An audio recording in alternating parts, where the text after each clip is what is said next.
Why did the United States enter into the United Nations? At the end of World War II, 1945, the world was very weary from war. And the folks promoting the United Nations had already set the stage. The leaders, the globalists at that time, members of the Council on Foreign Relations, began during the war referring to the Allies, those of us who were fighting against Hitler, as the United Nations.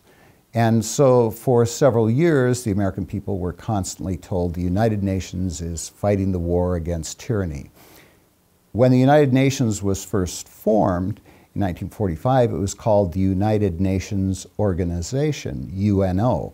You look in the old literature, it's referred to always as the UNO. To distinguish it from the United Nations of World War II, now we have formed an organization. This was all part of the plan to make the people of the world, and particularly the United States, more accepting of a global body, a United Nations organization that would gradually assume more and more legislative, executive, and judicial powers, and eventually become a global government. And so when it was formed at the San Francisco conference, the Roosevelt administration had already prepped the American people for this.